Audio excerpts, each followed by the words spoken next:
The wilderness experience, sometimes we go through issues, and it is not that it is unknown to God. These are wilderness experiences that we face at times. And guys, what kind of a wilderness are you in today? Do you know that what you are going through right now is not that it is unknown to God? It is known to God, and He has allowed it to happen. He has allowed you to go through that situation. The wilderness situation is hard, guys. I want to tell you, it is very, very hard. When things are very difficult, you knock at doors that don't open, you pray, you wait for answers to your prayers, nothing happens.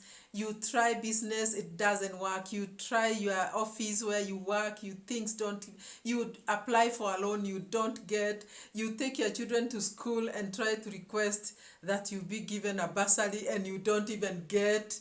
And you try this and that and that, and nothing works. Why does this happen? This happens because it is a season. It is a wilderness season.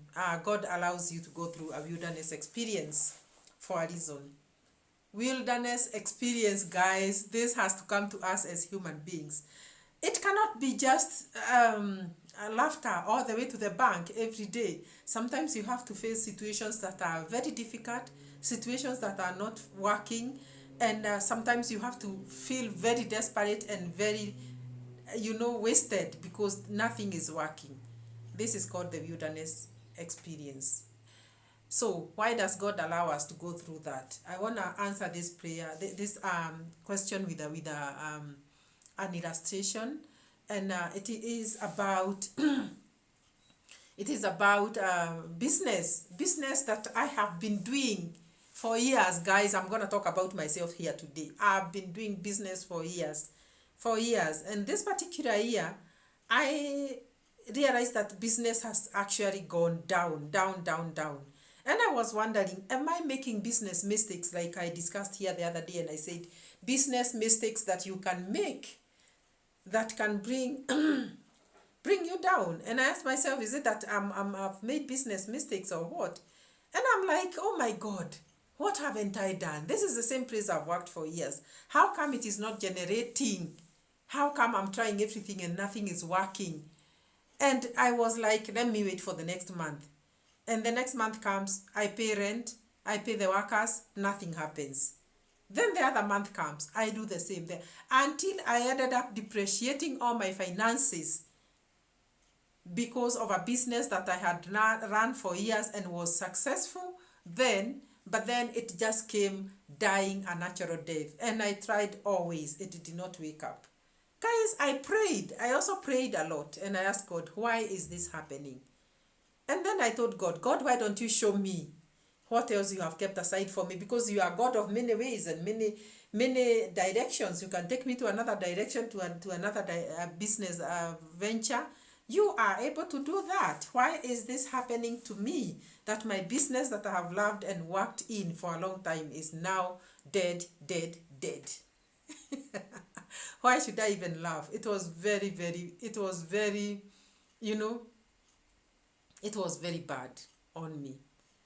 I felt very wasted. I felt very desperate. And I didn't know what to do. So you are wondering, go direct to the point. So I ended up closing that business. I closed it up because I could not afford to pay the rent. I could not afford to pay the workers. So I was jobless and I was businessless. And that was my source of income. And I suffered. I suffered a lot. And I want to tell you that the time I closed that business was a time like just a month or two to the Christmas seasons when we expect business to boom. But I could not sustain my place of work, the rent, because of the rent, and I could not even sustain it up to the boom season. So I closed it up. So I was mentally tortured and feeling like, oh my God, why did I have to close it this particular season when I would have maybe waited to see whether I would do business over Christmas season? And I was tormented. I was frustrated. I was destroyed. But then it is what it is. I closed it up. I want to tell you that when I closed it up, things were not easy. Things started turning from bad to worse. Because when you are there out there, you are trying now to move around to see what else you can do. And that is what I was trying to do. I was trying to look for other sources of income out there. And every door I knocked, it was answered with a no, no, no. I tried asking if I could sell some items for beauty, beauty items, because my friends were doing that. And I ventured into that area, and I tell you, the guys that had introduced me to that were also doing very well. But when I started it, I could not even manage. And then I left that. I went to the hair industry, and I said, let me try to sell some wigs and some, some of these hairs that we put on our heads, artificial hairs, human hairs and all that. And I did try also into that. I failed desperately. Nothing was working. So there comes a time when you go now searching yourself deep, and you go kneel before God and you pour your heart, and there is this time of brokenness. You know, the Bible says a broken heart, the Lord will not despise. A broken and a contrite spirit, the Lord does not despise. So I went and broke before God, and I prayed and I asked God for direction. Let me tell you that it is not easy, because answers do not come when you are in the wilderness situation. And that is the time it was made known to me that I am going through a wilderness situation.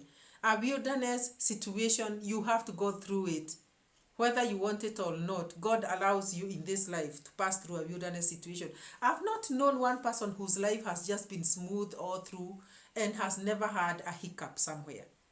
So this particular time, God spoke to me and told me, be patient, and know that I'm God. You know, when you pray, there is a way that you hear an answer from God. Don't ask me how, but there is a way God makes you hear an answer.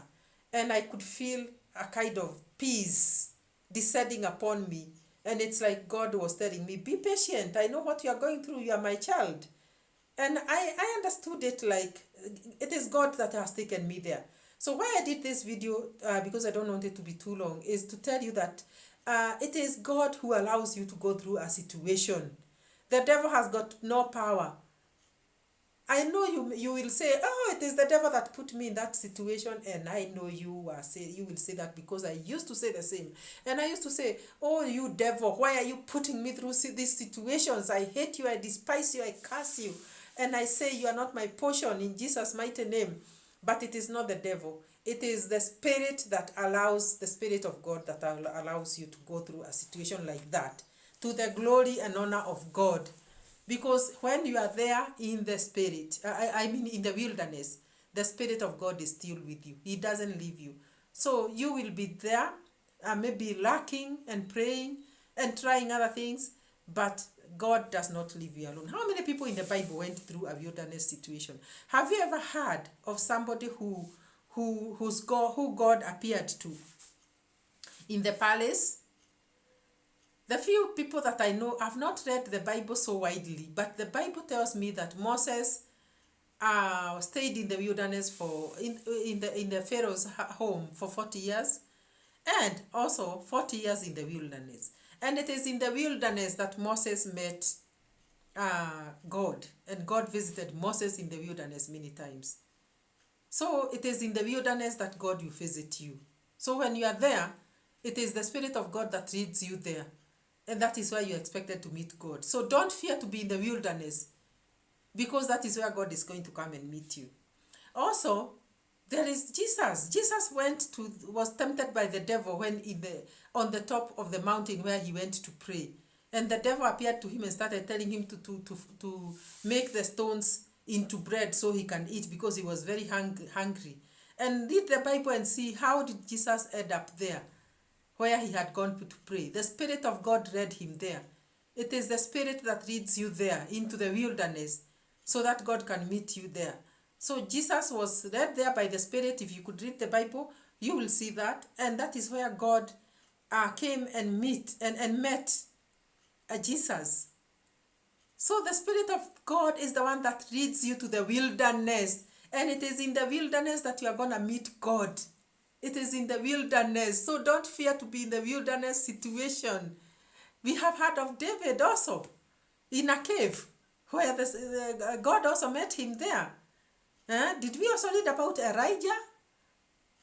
Where was Elijah met by God and by the angel? Was it not also in the wilderness? Let me tell you guys, we have to learn to embrace the wilderness when God takes us there, because it is him.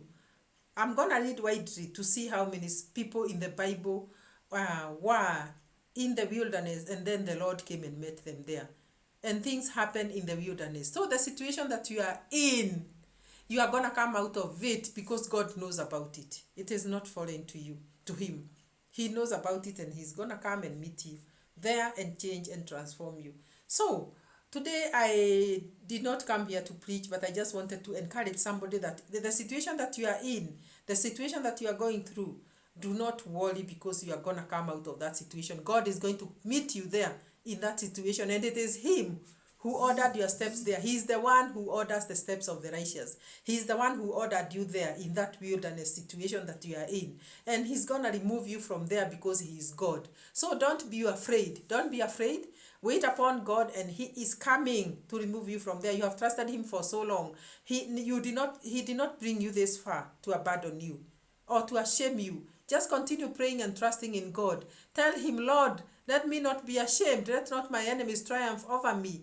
Pray that God does not allow your enemies to laugh behind your back that you have failed. And even if they laugh, don't worry, because it is God that is working in the corners or behind the scenes, and he's going to bring you out of that situation. So in my case, I had to lose all that God wanted me to lose. That shop or that place of business never opened up again. It closed up. I tried another one. That one I said about beauty products, it did not work. I tried that other one where I was trying to sell the hair products and all that, and wigs and all that. It never worked, and I was lost for direction. Obviously, you'll be. And I sat there and I told God, God, I'm going to seek you now so that you can show me the direction. And God showed me the direction to take after the wilderness experience. And it is not an easy thing. I don't want to lie here to you and tell you that it's going to be easy. So that situation that you are going through, you are gonna come out of it, because God is alive and he's able, and he knows that you are going through that situation. So guys, later I started up another business that is not in the field of sales like I was in the other one. And the business that I started yielding. It's doing well. I cannot complain, and I'm thanking God. So when I look back, I say, surely God, you knew why you had to take me through that situation. And at times, you will think you have stayed for too long in that situation, but God knows when to come. So be patient in the Lord, continue praying and trusting him, and do not worry about anything, but in everything by prayer and supplication with thanksgiving, make your requests known unto him. Tell God what you want. Do not fail to pray. Sometimes I am one of those people who feel like, oh my God, I cannot even pray. I have no energy to pray when I'm going through situations. And I sit there and I just look into space. I do not know what to tell God. But during that time that you are lost for words, God knows you and is searching you and is seeing you. But at least you can say the Lord's Prayer. Say the Lord's Prayer if you are unable to pray. And say, Our Father who art in heaven, hallowed be thy name. Thy kingdom come, thy will be done on earth as it is in heaven. Give us this day our daily bread. Forgive us our trespasses, as we forgive those who trespass against us. Lead us not into temptations, but deliver us from evil. For thy is the kingdom, the power, and the glory, forever and ever. Amen. When you say that prayer, leave it at that. If you are feeling very downtrodden, leave it at that and trust upon God. And I will not tell you that you will not suffer. I will not even stand here and tell you that once you say that, everything will be okay and every door you'll knock will be opened and you'll be happy and money is going to be coming from heaven, falling down where you are. No, you will continue going through the hardships of life until God comes through. But I want to encourage you that even as you go through that, thank God and glorify him, because it is darker on the very last hours of the night when dawn is about to break up. And weeping may endure in the night, but joy comes in the morning. The morning is coming when joy will come. So trust upon God, wait upon him, and be encouraged in the Lord. I thank you people for listening and watching, and I ask you that if you have not subscribed to this channel, kindly consider subscribing. Like this video so it may reach many people so they can hear this message. Please give this video a thumbs up. Just like, share, and comment. And we'll see you in the next one. Bye bye.